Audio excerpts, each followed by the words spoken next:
وَإِن يَخْذُلْكُمْ فَمَنْ ذَا الَّذِي يَنْصُرُكُمْ مِنْ بَعْدِهِ وَعَلَى اللَّهِ فَلْيَتَوَكَّلِ الْمُؤْمِنُونَ صدق اللہ مولانا العظیم۔ بارگاہ رسالت معاب صلی اللہ علیہ وسلم میں درود پاک کا ہدیہ پیش کریں۔ اللہم صلی علی سیدنا مولانا محمد معدن الجود والکرم وآلہ واصحابہ الکرام وابنہ الکریم وبارک وسلم صلاة دائمة سرمدا ابدا۔ اسلام کی فطرت میں قدرت نے وہ لچک دی ہے، جتنا ہی دباؤ گے اتنا ہی وہ ابھرے گا۔ یہ میرے مصطفیٰ کریم صلی اللہ تعالی علیہ وسلم کے سچے اور اچھے دین کی ہمیشہ سے یہ تاریخ رہی ہے۔ جب جب باطل طاقتیں، باطل قوتیں اپنی پوری قوت لگا دیتی ہیں، تب اسلام اور بلندی سے بڑھتا چلا جاتا ہے۔ اسی لیے ایک شعر میں بار بار اپنی تقریروں میں کہا کرتا تھا، اور اسی تقریر کے شعر کو لے کر مجھ پر نہ جانے کیا کیا مقدمے لگائے گئے، اور وہ شعر آج کیا قیامت تک بھی بولا جاتا رہے گا۔ میں وہ پھر دہراتا ہوں اس لیے کہ وہ صرف ایک شعر نہیں بلکہ ہمارا ایمان بھی ہے۔ وہ ایمان بھی ہے جس کا معنی اور مفہوم ہمارے قوم کے ہر بچے کو یاد ہے۔ قتل حسین اصل میں مرگ یزید ہے، اسلام زندہ ہوتا ہے ہر کربلا کے بعد۔ اسلام زندہ ہوتا ہے ہر کربلا۔ جب بھی کبھی کسی کی قربانی ہوتی ہے تو وہ رائے گاہ نہیں جاتی، وہ برباد نہیں جاتی۔ اللہ تبارک و تعالیٰ کی ہزاروں لاکھوں حکمتیں پوشیدہ ہوتی ہیں۔ دنیا کو تو صرف اتنا نظر آتا ہے کہ امام حسین اور ان کے بچے میدان کربلا میں کاٹے گئے، مارے گئے، قتل کر دیے گئے، لیکن اس کے پیچھے کی حکمتیں یہ رب العالمین جانتا ہے۔ اور آج تک قوم اس کو سمجھ رہی ہے کہ اسلام میں جو آج ہریالی باقی ہے اس میں خون حسین کا کردار ہے، اور ہمارے ائمہ کرام بزرگان دین نے اس کو اپنے خون سے، اپنی محنتوں سے سینچا ہے۔ لہٰذا میرے عزیزو، آپ سب کو بھی کبھی یہ نروس ہونے کی ضرورت نہیں۔ میں گرفتار ہوا بھی اور واپس اسی جگہ پہنچا جہاں سے ہم آپ کو خطاب کیا کرتے تھے۔ ہزار لوگ یہ سوچتے تھے کہ ممبر پر آپ دوبارہ نہیں کھڑے ہو سکتے۔ ہم نے ان سے یہی کہا تھا، میرا رب تبارک و تعالیٰ چاہے تو تمہاری گردن پہ بھی کھڑا کر دے گا، ممبر پر ہی نہیں، جہاں وہ رب تعالیٰ چاہے کھڑا کر دے۔ اور جب تک اس پروردگار عالم کو منظور نہ ہو، وہ اللہ تبارک و تعالیٰ ہمیں کنارے رکھتا ہے۔ یہ صحابہ اکرام، اولیاء کاملین سب کی تاریخ میں رہا ہے۔ آج بڑی خوشی ہے اس بات کی کہ ہم اسی مسجد میں واپس آپ کے ساتھ جمعہ ادا کر رہے ہیں۔ اس مسجد کی روحانیت اور اس کی نورانیت ہمیں واپس یہاں کھینچ لاتی ہے۔ کئی مہینوں کے سفر بھی ہوتے ہیں لیکن واپس اس مسجد میں آ جاتے ہیں۔ نہ جانے یہاں کے لوگوں کی دعائیں یا یہاں کا کیا تعلق ہے۔ عزیزان گرامی وقار، چند باتیں میں عرض یہ کرنا چاہوں گا کہ قوم کے اندر جو ایک نروس پن ہے، خوف ہے، جس کو دوسرے لفظوں میں اگر میں کہوں تو بزدلی ہے، کس وجہ سے قائم ہے، کس وجہ سے ہے؟ یہ ڈر اور خوف کا ماحول صرف اسی لیے ہے کہ ہر بندہ کمفرٹ زون میں جینا چاہتا ہے، آرام اور عیش کی زندگی میں جینا چاہتا ہے۔ ہر ایک نے اپنے اوپر دنیا اتنی لاد لی ہے، اپنے اوپر دنیا کو اتنا سوار کر لیا ہے کہ اس سے نکلنا اس کے لیے مشکل ہو جاتا ہے۔ اور اسی وجہ سے اللہ کے نبی صلی اللہ تعالی علیہ وسلم ارشاد فرماتے اپنے صحابہ کو بھی کہ جب تمہارے اندر بیل کی پونچھ پکڑ کر کے کھیتی باڑی کرنے کی عادت آ گئی اور تم گھوڑے کی پیٹھ چھوڑ چکے ہو تو سمجھ جانا کہ دوسری قومیں تم پر حکومت کرنے لگ جائیں گی۔ آج بیل کی پونچھ پکڑ کر کھیتی باڑی کرنے کا مطلب صرف یہ نہیں ہے کہ کسان بن جائے، سب کا حال یہ ہے کہ ہمیں دنیا جمع کرنا ہے، دنیا جمع کرنا ہے۔ اور اس دنیا جمع کرنے کے چکر میں اس کی پوری عمر ختم ہو جاتی ہے، لیکن وہ حسرت پوری نہیں ہوتی، وہ حسرت پوری نہیں ہو پاتی۔ جتنی چیز کی تمہیں ضرورت تھی وہ تو حاصل ہو چکا تھا، لیکن اس سے زیادہ کی طلب میں ہم بھاگتے ہی رہے. ہم یہ نہیں کہتے کہ آپ گھر نہ بنائیں، ہم یہ نہیں کہتے کہ آپ اچھے کپڑے نہ پہنیں، سب کریں، لیکن کم از کم اس بات کا خیال رکھنا چاہیے کہ اس دنیا کی کمائی میں اور اس کی طلب میں کہیں ایسا نہ ہو کہ میرا دین چھوٹ جائے، ایسا نہ ہو کہ اللہ کے نبی صلی اللہ تعالیٰ علیہ وسلم سے جو میری محبت ہے اس میں کمی آ جائے. یاد ہے آپ کو ایک حدیث پاک، اللہ کے حبیب صلی اللہ علیہ وسلم ارشاد فرماتے ہیں کہ مجھے میرے اس بات کا خوف نہیں ہے کہ میری امت مشرک ہو جائے گی، کافر ہو جائے گی. حضور پاک صلی اللہ علیہ وسلم فرماتے مجھے اس بات کا ڈر نہیں ستاتا کہ میری امت مشرک ہو جائے گی، کافر ہو جائے گی، مگر اس بات کا اندیشہ لگا رہتا ہے کہ میرے بعد تم پر دنیا پھیلا دی جائے گی اور دنیا سمیٹتے سمیٹتے تم اللہ اس کے رسول کو بھول جاؤ گے. آج وہ حالات ہیں میرے عزیزوں، سب کے وہی حالات ہیں. اکثر کی بات میں کہہ رہا ہوں، میں جب بھی کوئی گفتگو کروں تو اس کو میری فضیلت بیان کرنے پر محمول نہ کریں کہ میں اپنی بڑائی بیان کر رہا ہوں. میرے عزیزوں، ان حالات کو بھی ہم دیکھ کر کیا ہے کہ اندر جانے کے بعد ایک چیز دماغ میں گونجتی تھی، کیا بتلاؤں میں نے کیا کیا دیکھا. کھوٹا سکہ چلتے دیکھا، الٹی گنگا بہتے دیکھا. چھوٹے چھوٹوں کی بات تو چھوڑو، بڑے بڑوں کو ننگا دیکھا. اور حالات تو وہاں کے ایسے، یہ ساری چیزیں سکھا دیتی ہیں. اور پھر اس بات کا خیال آتا ہے کہ امت آج کن مسائل میں گھری ہوئی ہے، جبکہ طوفان اندر انتظار میں ہے تباہی کے لیے. ہم جن مسائل میں گھرے ہوئے ہیں اس کو دیکھ کر کے پھر ڈر لگتا ہے. علماء کے مسائل، پیران اعظام کے مسائل، جماعتوں کے مسائل، چھوٹی چھوٹی باتوں پر ہم کورٹ کچہری کے چکر کاٹتے رہتے ہیں. مسجدوں کے مسائل، لیکن جبکہ دشمن نے کہاں سے کہاں تک تمہارے لیے منصوبے بنائے. حیرت ہوتی ہے میرے عزیزوں. پھر وہ محاورہ ہے یا تاریخ ہے مجھے پتہ نہیں، لیکن ایک بات لگتی ہے کہ بغداد پر ہلاکو جب حملہ کرنے آیا تھا تو اس وقت سنا کہ علماء چھوٹی چھوٹی چیزوں میں بحث مباحثے میں مبتلا تھے، جبکہ قوم کو انہیں اس بات کے لیے تیار رکھنا چاہیے تھا کہ ایک ظالم قوم تم پر حملہ آور ہے، اس کے مقابلے کے لیے کھڑے رہو. آج میں یہی کہنا چاہتا ہوں میرے عزیزوں، چھوٹے مسائل کو درکنار ایک جگہ رکھو. امت مصطفیٰ آج جس قسم پرسی کی حالت میں ہے، جب نبی پاک صلی اللہ تعالیٰ علیہ وسلم کی عزت پر حملے ہیں تو پھر تمہاری عزت کہاں خاک میں رہنے والی ہے؟ ہماری اپنی عزت کی بچانے کی کیا فکر کرنی ہے آپ کو؟ پوری دنیا کا حال یہ ہے. پہلے تو ایک مسلمان کی بات میں آپ کو بتاؤں، فرانس جیسا پاورفل ملک، بہت ہی مضبوط کنٹری، 100 سال پہلے کی بات بتا رہا ہوں، نبی پاک صلی اللہ تعالیٰ علیہ وسلم کی شان میں وہ کوئی گھناؤنی یا گستاخانہ انداز کی فلم ریلیز کرنا چاہتے تھے، یا پھر کسی طرح سے مذاق مسخرے والے کام کے ذریعے سے میرے آقا صلی اللہ علیہ وسلم کو نشانہ بنانا چاہتے تھے، اور اس بات کو وہ اپنی آزادی رائے اور اپنی خیال کی آزادی کو بتاتے ہیں. اس زمانے میں سلطان عبد الحمید تھے، اور ترکی کے وہ آخری خلیفہ سلطان عبد الحمید. صرف انہوں نے ایک اسٹیٹمنٹ دیا تھا فرانس کو کہ باز آ جاؤ یہ تمام چیزیں کرنے سے، ورنہ پوری دنیا لا کر میں تمہارے سر پہ پھوڑ دوں گا. صرف اتنا جملہ تھا. میرے عزیزو، آج تک وہ نہ فلم ریلیز ہوئی اور نہ ہی فرانس اس چیز پر آیا. لیکن اب تو حالات بدل گئے.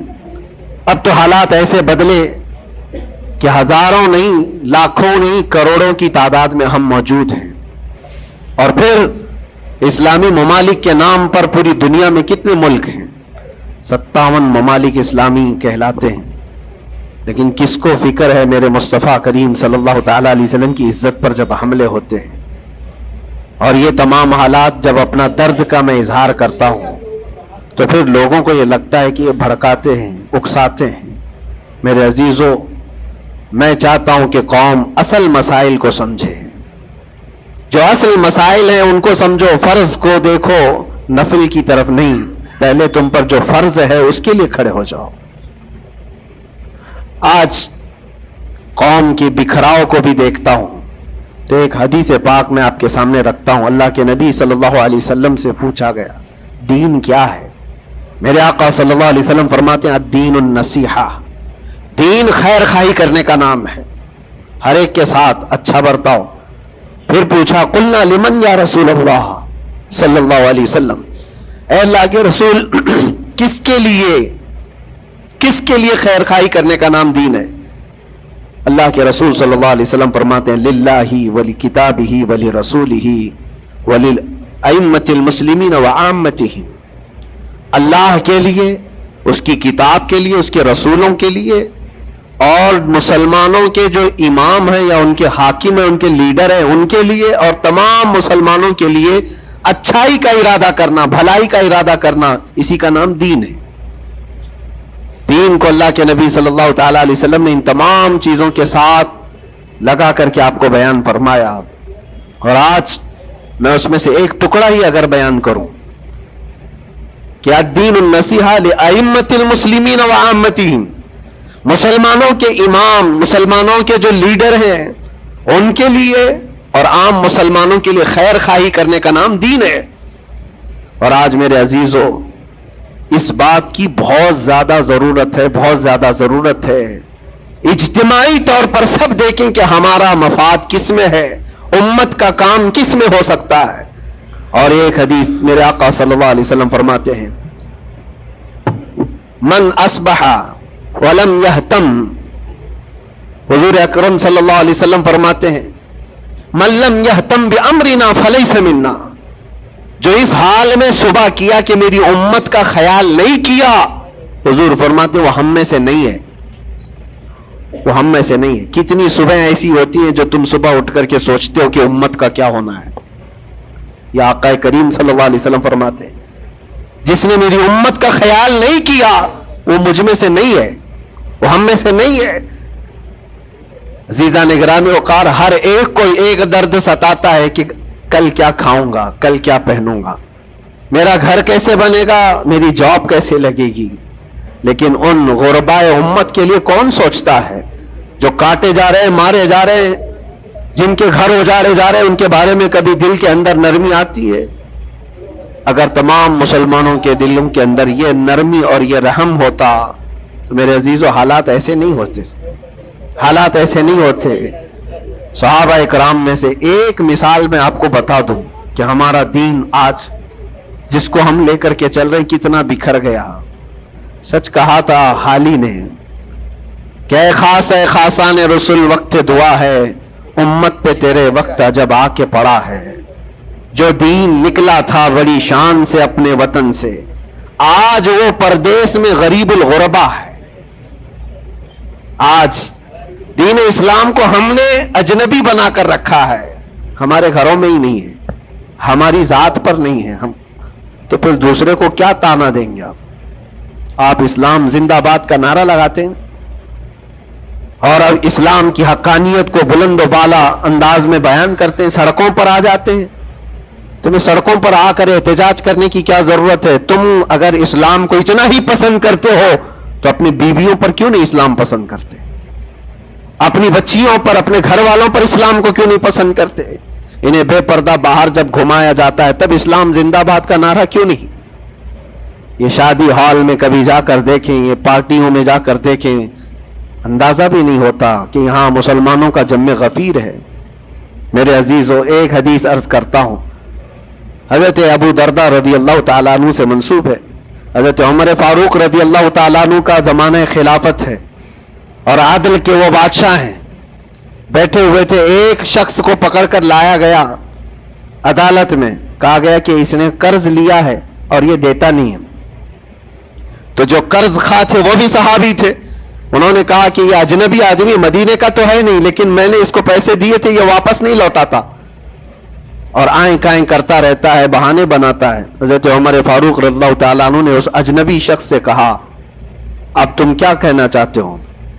تمہیں قید میں ڈال دیا جائے گا، تم اس کے پیسے ادا کرنا چاہتے ہو یا نہیں؟ اس نے کہا مجھے 2 دن کی مہلت چاہیے، میں جاؤں گا اور لا کر کے واپس اس کی رقم ادا کر دوں گا جو مجھ سے تقاضا کر رہے. حضرت عمر نے کہا کہ تو جائے گا یہاں سے چھوڑ کر اور واپس آئے گا نہیں آئے گا اس کا کیا بھروسہ؟ کوئی ہے تیری جو ضمانت لے گا؟ یہاں پر کورٹ بھی جب ہمیں بیل لیتی ہے تو ایک ضامن کھڑا کرتی ہے کہ اس کی ضمانت کون لیتا ہے. تو یہ تو پرانا دستور ہے. آپ نے پوچھا کوئی ہے تیری ضمانت لے گا؟ اگر تو نہیں آئے گا تو ہم اس کو پکڑیں گے. اس نے مجمع میں دیکھا کوئی اس کی پہچان والا تو ہے نہیں. تھا تو یہ مسلمان لیکن اس کے گہرے تعلقات کسی سے ہے نہیں. نظر ڈالا, اس نے کہا میں کسی کو پہچانتا نہیں اس میں سے, اور کون میری ضمانت لے گا؟ صحابہ اکرام بیٹھے ہوئے تھے, سب تو جانتے ہیں کہ ایک اجنبی ہے اور بھاگ گیا تو آئے گا نہیں. لیکن اس کے باوجود ایک صحابی ہیں حضرت ابو درداء, کھڑے ہوتے ہیں, کہتے ہیں امیر المومنین میں اس کی ضمانت لیتا ہوں. سبحان اللہ. میں اس کی ضمانت دیتا ہوں. کہا تم جانتے ہو اس کو؟ کہا جانتا تو نہیں, اتنا ہے کہ یہ مسلمان ہے, سبحان اللہ. اتنا ہے کہ میرے آقا صلی اللہ تعالی علیہ وسلم کا غلام ہے. کہا کہ اگر یہ واپس 2 دن کے اندر نہیں آیا تو ابو درداء نے کہا امیر المومنین آپ مجھے گرفتار کر سکتے ہیں, میں اس کی جگہ پر قید میں چلا جاؤں گا. تو آپ نے لکھوا دیا اور اس شخص کو چھوڑ دیا, جاؤ 2 دن کا تمہارے پاس ٹائم ہے, لوٹ آ جاؤ. وہ چلا گیا. لوگوں میں تو یہی مشہور تھا, ایک بار جو چھوٹ گیا وہ عدالت سے واپس کہاں آتا ہے, کب وہ کسی کے شکنجے میں آئے گا. 2 دن کا وقت گزر گیا اور شام ہو گئی, وہ آیا نہیں. مغرب کا وقت تھا, اس سے پہلے امیر المومنین نے کہلا بھیجا کہ ابو درداء سے کہو کہ اپنی گرفتاری دے دے. جس کی وہ ضمانت لیا تھا وہ آیا نہیں ہے. عدالت پھر سے لگی. قرض خواہ جنہوں نے قرض دیا تھا وہ بھی تھے, اور حضرت ابو درداء کو لایا گیا. کہا کہ میں تیار ہوں. وہ نہیں آیا, لیکن ابھی عدالت ختم ہونے سے پہلے دیکھا کہ وہ شخص واپس لوٹ آیا, مال بھی لے کر کے آیا, اور کہا کہ امیر المومنین مجھے تاخیر ہو گئی, میں معافی چاہتا ہوں, راستہ ایسا تھا ویسا تھا, لیکن میں لوٹ آیا اور جس کی امانت ہے وہ واپس کرتا ہوں. حضرت عمر فاروق رضی اللہ تعالیٰ عنہ نے فرمایا ٹھیک ہے, جس کا قرض ہے, جس کے تم نے لیے تھے اس کو لوٹا دو. اس نے جب وہ قرض خواہ جو صحابی تھے ان کو لوٹانے کی بات کی کہ آپ کی امانت آپ لے لیں, تو کھڑے ہوئے اور کہا کہ میں معاف کر دیتا ہوں, جو تو نے لیا تھا اس کو میں نے معاف کر دیا, جاؤ. تو حضرت عمر فاروق رضی اللہ تعالیٰ عنہ فرماتے ہیں کہ پھر یہ مجلس دیکھی تو اس اجنبی شخص سے پوچھا تو چاہتا تو بھاگ جاتا, تو چھوڑ کر چلا جاتا, واپس نہیں آتا تو کون پکڑ کر لاتا, تو کس علاقے کا ہے یا کہاں جاتا, واپس کیوں آیا؟ جانتے ہو اس نے کیا جواب دیا؟ امیر المومنین آپ سچ کہہ رہے ہیں, میں ایسی جگہ چلا جاتا جہاں سے لوگ مجھے پکڑ کر نہ لاتے, تھوڑی سی رقم ضرور تھی, میں بچا کر کے چلا جاتا, لیکن دل میں یہ خیال آیا کل کو دنیا یہ کہے گی رسول اللہ کے غلام دھوکے باز ہوتے ہیں, کہیں اللہ کے نبی صلی اللہ تعالی علیہ وسلم کے اوپر کوئی انگلی نہ اٹھائے کہ حضور کا غلام ایک مسلمان دھوکہ دیتا ہے. اس لیے میں واپس لوٹ آیا. میرے لیے دنیا حقیر ہے, میرے مصطفیٰ کی نسبت بہت بلند ہے. سبحان اللہ. امیر المومنین نے ابو درداء سے پوچھا کہ اے ابو درداء, تم ایک اجنبی شخص کی ضمانت لینے کو تیار ہو گئے, تمہارے اندر کیا جذبہ آ گیا ایسا؟ ابو درداء نے کہا امیر المومنین میں نے دیکھا یہاں پر حالات ایسے کہ اس کو پہچاننے والا کوئی نہیں, اور اگر ہم میں سے کوئی بھی نہیں اٹھتا تو یہ شخص اور اس کے بعد آنے والی قوم یہ کہتی حضور پاک صلی اللہ علیہ وسلم کے غلاموں میں مدد کرنے کا جذبہ ختم ہو گیا ہے, نبی پاک صلی اللہ تعالی علیہ وسلم کے غلاموں میں مدد کرنے کا جذبہ چلا گیا. کوئی اگر یہ تانا مارتا, اسی لیے میں کھڑا ہو گیا. زیادہ سے زیادہ کیا ہوتا کہ میں قید میں چلا جاتا, لیکن میرے نبی کی ذات پر کوئی انگلی تو نہیں اٹھا سکتا. حضرت امیر المومنین نے اس صحابی سے پوچھا تم نے قرضہ معاف کیوں کر دیا, اور عدالت میں مقدمہ کیا تھا, معاف کرنا تھا تو پہلے کر دیتے.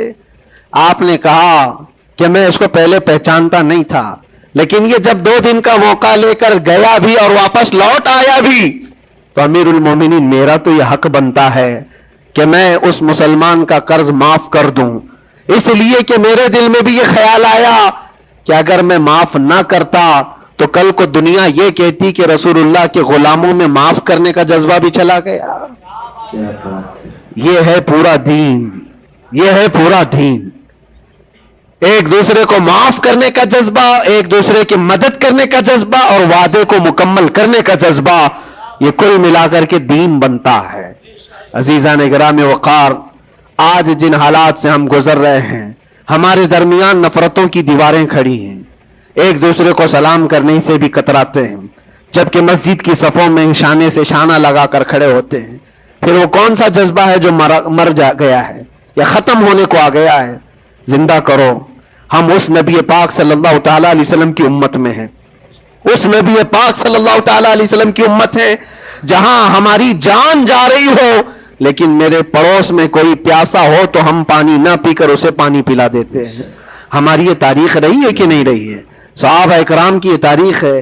مدینہ طیبہ کو جا کر دیکھ لینا، نبی پاک صلی اللہ تعالی علیہ وسلم کے اس پاک زندگی میں ایسا بھی تھا کہ ایک صحابی کے گھر گوشت کا تحفہ آیا، بھنا ہوا گوشت تھا، کسی نے دیا، انہوں نے یہ سوچ کر کے بغل میں دے دیا مجھ سے زیادہ بھوکے میرے پڑوسی ہیں، پڑوسی نے یہ سوچا مجھ سے زیادہ میرا پڑوسی بھوکا ہے، وہ گوشت کی بھنی ہوئی سری بکری کی مدینے میں ایک رات میں سب گھروں میں گھومتی گھومتی اسی پہلے صحابی کے گھر آ گئی۔ ہر ایک کو یہ خیال تھا مجھ سے زیادہ حق اس کا ہے، ہر ایک کو یہ خیال تھا مجھ سے زیادہ اس کا حق ہے۔ عزیزان گرامی وقار، آج جو حالات ہیں وہ بہت بدلے ہوئے لگتے ہیں، بہت بدلے ہوئے لگتے ہیں کہ ہر ایک کو یہ لگتا ہے سب سے زیادہ حقدار میں ہوں، مجھ پر ہی رحم ہونا چاہیے، میری مدد ہونی چاہیے، دوسرے کی ہو یا نہ ہو۔ یہ تمام باتیں صرف اس لیے کہہ رہا ہوں کہ ائمۃ المسلمین اور عامتہم جو حدیث پاک میں آیا ہے، مسلمانوں کے امام، مسلمانوں کے لیڈر، ان کے بارے میں خیر خواہی کرنا یہ بھی دین ہے۔ اور آج تو جن حالات کو دیکھ رہے ہیں ہم، الیکشن کا ماحول ہے، ہر ایک کی نظر لوگوں کے صرف ووٹ پر لگی ہوئی ہے، اور پھر اس کے بعد پتہ نہیں 5 سال تک تو ڈھونڈتے رہو، پتہ بھی نہیں ملتا۔ لیکن ان حالات میں مسلمانوں کو یہ چاہیے کہ وہ اپنے حق رائے دہی کا پورا استعمال کریں۔ تمہارے کچھ حقوق ہوتے ہیں، تمہارے بھی کچھ مطالبے ہونے چاہیے۔ ہر قوم آج ووٹ دینے سے پہلے اپنے مطالبے رکھتی ہے کہ ہمارے محلہ بڑا خستہ حال ہے، اس کی گٹر بنا دو، اس کی فلاں کر دو، بجلی پانی صحیح کر دو۔ یہ ضروریات زندگی کے مطالبے تو رکھتی ہی ہے، مسلمانوں کے مطالبے کہاں چلے گئے؟ ہمارے حقوق کے بارے میں کبھی بات کیوں نہیں رکھی جاتی؟ اسی لیے میرے عزیزوں، میرا مشن تو صرف اتنا ہے، ہمارا لیڈر وہی ہے جو ناموس رسالت کے لیے کھڑا رہتا ہے۔ سبحان اللہ، ہم اس کو لیڈر بھی مانتے ہیں جو میرے آقا صلی اللہ تعالی علیہ وسلم کی عزت کے لیے کھڑا رہے، اس لیے کہ میرے عزیزوں ہمارا پورا ایمان یہی ہے، ہمارا پورا ایمان یہی ہے۔ اور آپ کو پتہ ہے محمد کی محبت دین حق کی شرط اول ہے، اسی میں ہو اگر خامی تو سب کچھ نامکمل ہے۔ اور اگر تم نبی پاک صلی اللہ تعالی علیہ وسلم کی محبت اور ان کی عظمت کے لیے کھڑے ہو گئے تو دنیا یوں ہی سنور جائے گی۔ آپ کو پتہ ہے ڈاکٹر اقبال نے کیا ایک بہت پیارا حل دیا تھا ہمیں، بہت پیارا حل ہے۔ مسائل تو بہت ہیں، ہم بھی چاہتے ہیں ہمارے لیڈروں کے پاس رکھیں، ہماری ایجوکیشن کے مسائل ہیں، ہمارے گھر بار کے، ڈرینیج کے، روڈ کے، لائٹ کے، پانی کے، بہت سارے مسائل ہیں۔ اس کے علاوہ غربت کے مسائل، جاب لیس نوجوانوں کے مسائل، بہت ساری چیزیں، کیا کیا مسئلے رکھے۔ اور پھر قوم کے اندر جو خرابیاں آئی ہیں وہ تو ایک پہاڑ کے برابر ہیں، ہر دوسرا تیسرا نشے کا عادی ہے، ہر دوسرا تیسرا اخلاق سے گرا ہوا ہے۔ یہ تمام معاملات، عورتوں میں بے حیائی، نوجوانوں میں نشہ کی عادت، یہ تمام چیزیں دیکھ دیکھ کر ہم سوچتے ہیں کن کن مسئلوں پر بات کریں اور کس کس چیز کا علاج کرنے کے لیے نکلیں۔ تو ڈاکٹر اقبال نے ایک بات بتائی تھی، وہ دنیا گھوم کر کے آئے ہوئے انسان تھے، وہ پیرس گئے، اٹلی گئے، جرمن گئے، اور وہاں کے قوموں کی ترقیاں بھی دیکھی، اور اس کے بعد واپس آ کر کے کہا میں نے اپنی قوم اور حضور کی امت کی ترقی کو بہت گہرائی سے دیکھا, 8-10 سال کا ریسرچ کیا, میں نے معلوم کیا کون سی فیلڈ میں اپنے نوجوانوں کو اتارا جائے تو یہ کامیاب ہوں گے, کون سا ایسا میدان ہے جس میں مسلمانوں کو جمع کر دیا جائے تو یہ ترقی میں آ جائیں گے. سائنس ہے, فزکس ہے, جغرافی ہے, اسٹرونومی ہے, بہت ساری چیزیں ہیں, کس چیز میں اتارا جائے. تو ڈاکٹر اقبال کہتے ہیں میں نے بہت غور و فکر کیا, آخر کار اس نتیجے پر پہنچا کہ اس امت کی کامیابی کا صرف ایک ہی نقطہ ہے, ایک ہی راز ہے کہ محمد سے وفا تو نے, تو ہم تیرے ہیں, یہ جہاں چیز ہے کیا لوح و قلم تیرے ہیں, لوح و قلم تیرے ہیں. ہر مسئلے کا حل اس بات پر ہے. اسی لیے میں فوکس کرتا ہوں میرے عزیزو, نبی پاک صلی اللہ تعالی علیہ وسلم کی عزت کی حفاظت کے لیے جو کھڑا ہوتا ہے اللہ تعالیٰ اس کے سارے مسائل کو یوں حل کر دیتا ہے. اسی لیے آیت کریمہ بھی میں نے یہ پڑھی, ان ینصرکم اللہ فلا غالب لکم, اللہ فرماتا ہے اگر اللہ تمہاری مدد کر دے تو دنیا میں سے کوئی ایسا نہیں جو تم پر غلبہ حاصل کر سکے, کوئی غالب نہیں آ سکتا اگر اللہ مدد کر دیا. وَإِن يَخْذُلْكُمْ فَمَنْ ذَا الَّذِي يَنْصُرُكُمْ مِنْ بَعْدِهِ, اللہ فرماتا اور اگر اللہ گرا دے تو دنیا کی کوئی طاقت تمہاری مدد نہیں کر سکتی, کوئی طاقت مدد نہیں کر سکتی. ایک بات, بہت ساری چیزیں ہم نے سیکھی ہیں, جیل کے اندر کے حالات انشاءاللہ کبھی طویل داستان پوری میں بیان کروں گا, لیکن ایک بندے کو دیکھا تھا, اس کے گھر والے بھی چھوڑ چکے سب, اس کو چھوٹا سا ایک کیس ہے لیکن جیل کے اندر اس کی ضمانت ہوتی نہیں, گھر والے کرانا چاہے تو ہو جائے 4 دن 5 دن میں, لیکن کوئی چاہتا نہیں. تھوڑا سا مانسک سنتولن بگڑتا چلا گیا, دماغی توازن کھونے لگا. ہوتا کیا تھا سنو, وہ ایک نارمل نوجوان تھا اور مہینہ گزر جاتا کوئی ملاقات کے لیے بھی نہیں آتا گھر والا, تو جیل میں ہنگامہ کرنے لگ جاتا, مار توڑ اور پھر نہ جانے کیسی کیسی حرکتیں. تو جیلر پریشان ہو کر کے اس کے گھر فون لگاتا, اس کے باپ کو کہتا کہ بھائی تم اپنے بیٹے سے ایک بار ملنے تو آ جاؤ, وہ ہنگامہ کر کے رکھا ہے, کبھی ملاقات بھی نہیں لیتے ہو. اس کا باپ آیا, آ کر کے ملاقات لیا اور بیٹے نے پوچھا کہ کب چھوٹ رہا ہوں میں, کب نکلوں گا میں. کہا بیٹا اس منڈے کو جو ہے تمہاری ضمانت ہو جائے گی, یہ منڈے کو رکھا ہے, ہو جائے گی. کہا اچھا ٹھیک ہے.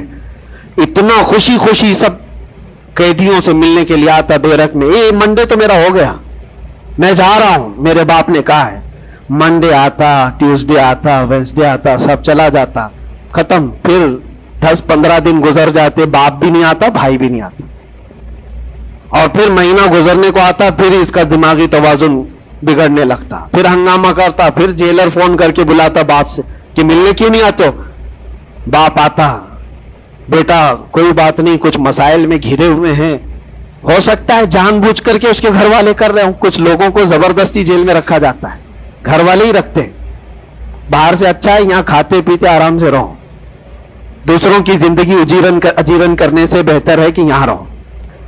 دوسری بار آیا, کہا ابا کب چھوٹ رہا ہوں میں. کہا بس اس منڈے کو رکھا ہے, وکیل جو ہے ملا نہیں تھا, اس منڈے کو تمہاری ضمانت ہو جائے گی.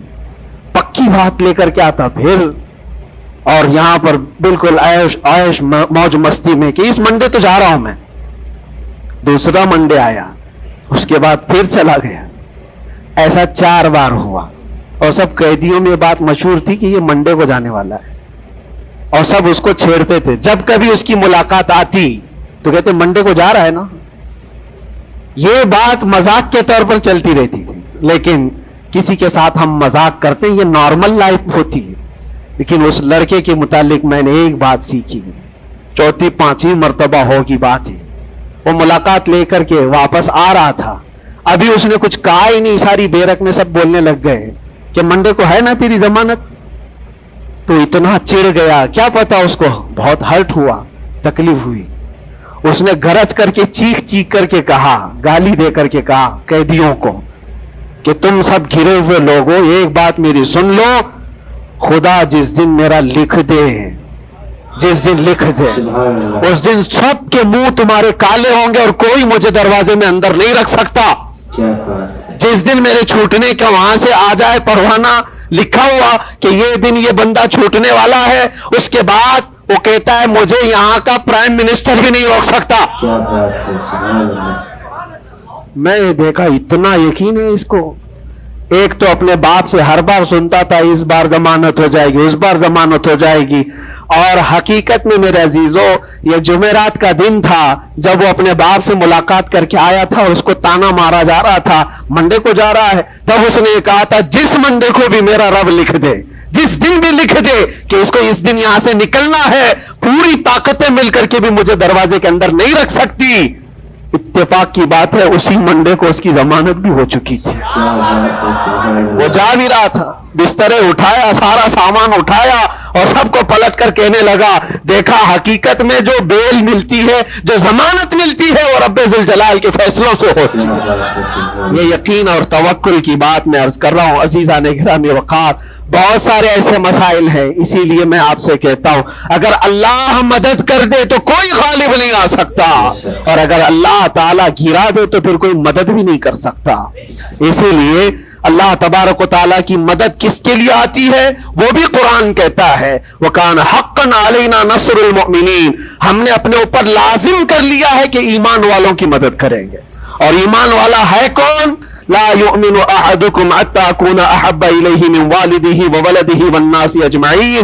میرے آقا فرماتے ایمان کامل اس کا ہے جو ساری دنیا سے زیادہ مجھ سے محبت کرتا ہے.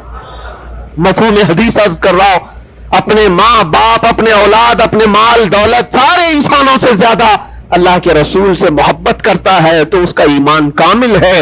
اور جس کے ساتھ ایمان کامل ہوگا اس سے اللہ کی مدد آئے گی، اس پر اللہ کی مدد آئے گی. یا رسول اللہ. میرے عزیزو بظاہر حالات اگر کسی کے ساتھ خراب ہو جائیں تو یہ مت سمجھ جانا. میں اکثر ایک بات محسوس کرتا تھا کہ ظالموں نے جس انداز میں بے قصور لوگوں کو بھی قید کیا اور ہمیں بھی زبردستی جن حالات سے گزارا گیا، پھر کبھی عرض کروں گا انسانی فطرت ہے، کبھی کبھار بکھر جاتے ہیں. تقاضا بشریت کے اعتبار سے گھبراہٹ تو ہمیں بھی ہوتی تھی، پھر تاریخ یاد آتی میں پہلا تھوڑی نہ ہوں. سیدنا حضرت مظفر حسین کچوچوی رحمۃ اللہ علیہ فرماتے تھے مظفر کو مقید نہ سمجھ ایسے یاد، میری اسیری بھی سنت آبائی ہے، میرا یہ قید ہونا بھی میرے آبا و اجداد کی سنت ہے. بزرگان دین گئے ہیں اور جیلوں میں رہے اور واپس نکلے، لیکن ایک بات ہمیشہ یاد رکھو اسلام زندہ ہوتا ہے. کربلا کے بعد بس قربانیاں رائگاں نہیں جاتی، ضائع نہیں ہوتی. اللہ تعالیٰ کی مدد جس کے ساتھ ہے تو بظاہر حالات میں ایسا ہوگا. مجھے اچھی طرح سے پتا ہے، پہلے بھی معلوم تھا، میں نے تقریروں میں بہت کہا بھی تھا کہ مجھے اچھا معلوم ہے کہ میری تقریروں کا انجام کیا ہونے والا ہے، نتیجہ کیا ہونے والا ہے. مجھے کیسی کیسی دھمکیاں پہلے بھی دی گئی ہیں، ابھی بھی ہے. آنے سے پہلے بھی کچھ لوگوں نے کہا تھا اتنا لمبا ہم نے کٹا دیا، اب تو بھول جاؤ گے، وہ شعر پڑھو گے، یہ شعر پڑھو گے، کیسی تقریریں کرو گے. ہم نے کہا میرے عزیزو آپ کیا سمجھتے ہو، مچھلی کے تیرنا ختم ہو سکتا ہے، پرندے کا اڑنا ختم ہو سکتا ہے، شیر کا شکار کرنا ختم ہو سکتا ہے، وہ تو جانور ہے، ان کی فطرت نہیں ختم ہوتی. میں غلام مصطفیٰ ہوں، میری فطرت کیا ختم ہوگی.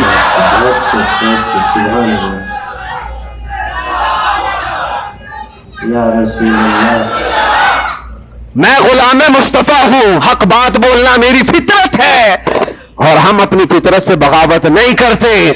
اور یہ 8 مہینے نہیں 8 سال بھی رہے اس کے بعد نکالیں ہم وہی بات کہیں گے جو میرے مصطفیٰ کی عزت کی بات ہوگی. عزیزان گرامی وقار، حالات بظاہر کچھ دنوں کے لیے ہوتے ہیں. امام احمد بن حنبل پر تو 1500 کے قریب نہیں 300 کے قریب کوڑے لگائے گئے تھے. 300 کوڑے کس کو کہتے ہیں؟ انسان مر جاتا ہے. وہ امام احمد بن حنبل 5 لاکھ حدیثوں کے حافظ، لیکن جمے رہے، ڈٹے رہے، نہ کبھی ان کا عزم ختم ہوا، نہ حوصلہ ختم ہوا. ائمہ اعظام کو یہ تمام چیزیں گزرنی پڑی ہیں. امام اعظم ابو حنیفہ رحمۃ اللہ تعالی علیہ جیل میں تو انتقال ہو گیا، اس امام کی جس کو کروڑوں آج فالو کرتے ہیں. عزیزان گرامی وقار، ایک بات یہ سمجھ کر کے چلو مصیبتیں آئیں گی لیکن اللہ کی مدد بھی آئے گی. بے شک. ہاں، ہر اندھیرے کے بعد اجالا ہوتا ہے. ان مع العسر یسرا، اللہ قرآن میں فرماتا ہے ہر تکلیف کے بعد آسانی ہے، ہر تکلیف کے بعد آسانی ہے. اور میں تو ذہن میں یہ پریپیئر کر کے رکھا تھا، ذہن میں دماغ میں یہ بات بٹھا کر رکھا تھا، آزاد ہونا نہ ہونا یہ اللہ کی مرضی پر ہے، لیکن اگر مر کر کے میری لاش بھی باہر آتی تب بھی مجھے اس بات کا اطمینان تھا جو بات ہمیں کہنی تھی وہ ہم کہہ چکے. انشاءاللہ رب تبارک و تعالی ہماری ان باتوں کو بچوں تک یہ محفوظ بھی کرائے گا. اور مجھے تو باہر کی خبریں زیادہ نہیں ملتی تھی کہ یہاں لوگوں کے دلوں میں کیا جذبات ہیں، بچوں کے دلوں میں کیا جذبات ہیں، لیکن قیدی جب جاتے تھے چھٹی پر 4 دن 5 دن اور واپس آتے تو یہی کہتے ڈسکس تو ہمارا کچھ نہیں ہوتا، آپ کے بارے میں ہمارا خاندان پوچھتا رہتا ہے. جیل میں آپ ہیں، فون کرو تو لوگ ہمارے متعلق پوچھتے رہتے. پھر دل میں یہ احساس ہوتا تھا. اور جیل میں بھی دیکھتا ایک ایسا بھی لڑکا تھا چین سنیپر، چین کھینچتا اور چوری کرتا واپس آتا، لیکن ایسا ڈھیٹ آدمی تھا، ایسا ڈھیٹ، میدان میں کھڑے ہو جائے، سارے قیدیوں کے سامنے کھڑے ہو جائے اور پھر ہر دن ایک بات اتنی بول کر کے ہی جاتا، صرف اتنی بول کر کے جانا اس کی عادت سی ہو گئی تھی. ہم دیکھتے رہے باہر بھی یہی منظر ہے، اندر بھی یہی منظر ہے. تم کسی کی زبان کو بند کرنا چاہو، ختم کرنا چاہو تو ایسا نہیں ہوتا. اللہ تبارک و تعالیٰ جس چیز کو چاہے ہر جگہ پھیلا دیتا ہے. پھر یہ احساس ہوا میرے عزیزوں، تبلیغ اسلام صرف ہم ذریعہ ہوتے ہیں پہنچانا، میرے رب کی شان ہے، میرے رب کی شان ہے. اور حقیقت میں آپ کو بتاؤں، دلوں کو اپنی طرف مائل کرنا یہ ہم میں سے کسی کے اندر طاقت نہیں ہے. آج ہزاروں لاکھوں جو مجھے سننا چاہتے ہیں، اس میں بظاہر میرا کوئی کمال نہیں. بات ان کی کرو اور ہر دل پہ راج کرو، ان کی بات کرو، ہر دل پہ راج کرو.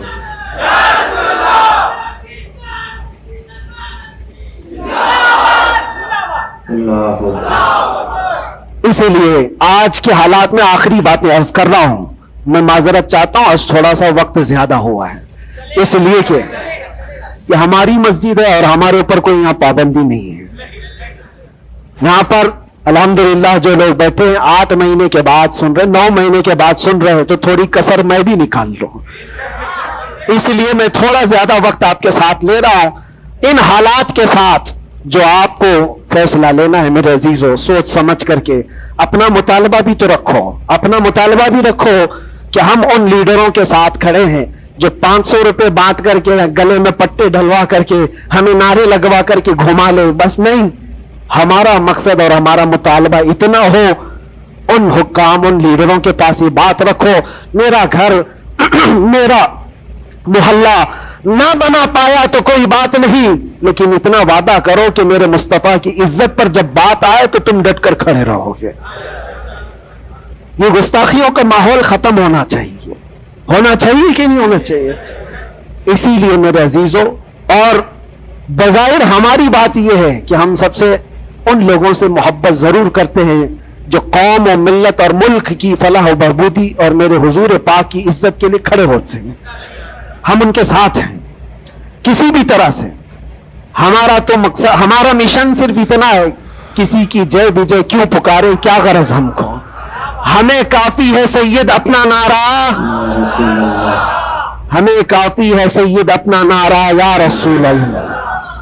ہم اس مشن کے آدمی ہیں، لیکن پھر بھی جن حضرات نے بھی محبتوں کے ساتھ ہمارے نام کو پھیلایا ہے، ان کے مقاصد اگر صرف پولیٹیکل ہیں تو ہمارا ان کے ساتھ کوئی بھی لین دین نہیں، ہمارا ان کے ساتھ کوئی تعلق نہیں. ہاں، اگر اس لیے ہمارے نام کا استعمال کیا یا ہمیں بلایا یا ہمیں کھڑا کیا کہ اللہ کے نبی صلی اللہ تعالی علیہ وسلم کی ناموس اور ان کی عزت کے لیے ہے، تو ہم ہر دن آپ کے ساتھ ہیں، ہم ہر دن آپ کے ساتھ ہیں. لوگوں کو یہ لگ رہا ہے الیکشن آیا ہے، مفتی صاحب اس لیڈر کے پاس جا رہے ہیں، اس لیڈر کے پاس جا رہے ہیں، یہ سب افواہیں بہت ساری پھیلی ہیں. میرے عزیزوں، تھوڑا انتظار کرو. اور میں ان سیاسی نیتاؤں سے بھی کہوں گا، آپ الیکشن میں کنٹریبیوٹ کر رہے ہیں، حصہ لے رہے ہیں، سیاست میں آپ موجود ہیں، آگے بڑھو، ہم آپ کو روک نہیں رہے ہیں. لیکن اگر واقعی مقصد یہ ہے کہ قوم اور ملت اور ملک اور میرے دین کی عزت اور حضور پاک کی عزت کے لیے آگے چل کر کے آواز اٹھائیں گے تو میرا آج آپ کے ساتھ کھڑا ہونا کوئی ضروری نہیں. الیکشن گزر جانے تو پھر ہر دن آپ کے ساتھ کھڑے, الیکشن ہو جانے کے بعد بھی ہم کھڑے ہیں آپ کے ساتھ, لیکن الیکشن سے پہلے ہی اگر آپ کو ہمیں چاہیے تو لوگوں میں یہ خلفشار مچا ہوا ہے, ایک خلفشار مچا ہوا ہے کہ مفتی صاحب ناموس رسالت کے اس عظیم مشن کو سیاسی لوگوں کے درمیان پھیلا رہے ہیں. میرے عزیزوں, میرا کہیں یہ مقصد نہیں ہے, کہیں یہ مقصد نہیں ہے.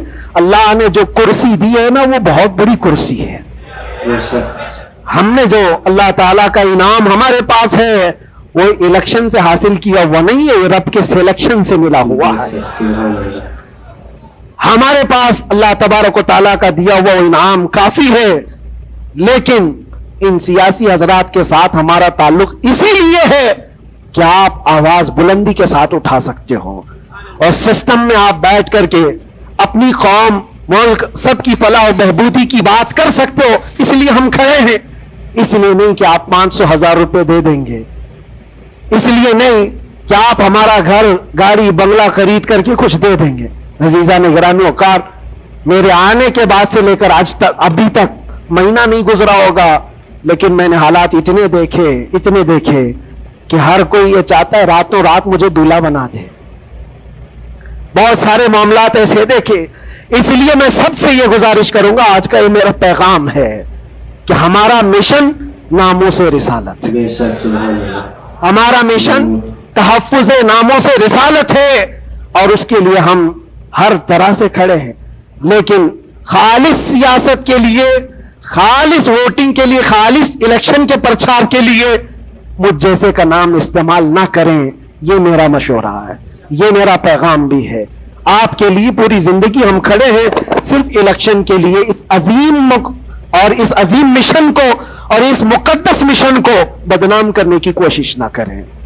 ہاں, پولیٹیکل جس انداز میں بھی آپ کو مدعے اٹھانا ہے اٹھائیں, لیکن حضور پاک صلی اللہ تعالیٰ علیہ وسلم کی عزت کا یہ جو مشن ہے, ناموس رسالت کا مشن ہے, اس کو صرف یوز کرنے کے لیے استعمال نہیں ہونا چاہیے, بلکہ جو بھی بندہ مومن کھڑا رہے گا وہ اپنی جان کے ساتھ کھڑا رہے گا, تبھی اس کا ایمان ہے, تبھی وہ اس کا ایمان ہے. اور اگر آپ مجھے یہ کہتے ہیں کہ آپ حضور پاک کے اس ناموس رسالت کا مسئلہ لے کر چلتے ہیں, قسم رب ذوالجلال کی, اس کے پیچھے میرا کوئی دوسرا مقصد نہیں ہے. اس کے پیچھے میرا کوئی دوسرا مقصد نہیں ہے کہ اس کے ذریعے سے میں کما لوں گا, میں کھا لوں گا. میرے عزیزوں, کیا کما لیں گے, کیا کھا لیں گے؟ آپ کو میرے اپنے حالات معلوم نہیں کہ میں کس طرح کے حالات سے گزرا ہوں. اگر لوگوں سے بٹورنا ہی ہوتا تو ممبئی میں میری بہت ساری بلڈنگیں ہوتی. میں تو کرائے کے گھر پہ رہتا ہوں. میرے عزیزوں, میں اس چیز کا قائل نہیں ہوں کہ اس عظیم مشن کو اپنے مفاد اور ذاتی فائدے کے لیے یا دنیا بنانے کے لیے استعمال کیا جائے. میرا اس میں کوئی مقصد پنہا نہیں. مقصد صرف اتنا ہے کہ کل بروز قیامت رسول پاک صلی اللہ تعالی علیہ وسلم کی نظر ہم پر پڑے, تم ہنس کے کہے جانا دیوانہ ہے دیوانہ. بس میرا مقصد یہ ہے, اتنا ہے کہ نبی پاک صلی اللہ تعالی علیہ وسلم کی نظر عنایت ہو, ارشاد فرما دے کہ فرشتوں چھوڑ دو اس کو, یہ میرا دیوانہ ہے. بس اس مقصد کو لے کر ہم چلتے ہیں. اور اللہ کے نبی صلی اللہ تعالی علیہ وسلم وہ عظیم غیرت مند رسول ہیں. میں نے دیکھا میرے عزیزوں, دنیا مجھ سے چھوٹ گئی تھی, ہر طرح کے رابطے بند تھے. میں گھر سے بھی بات نہیں کر سکتا, بچوں سے بھی بات نہیں کر سکتا تھا.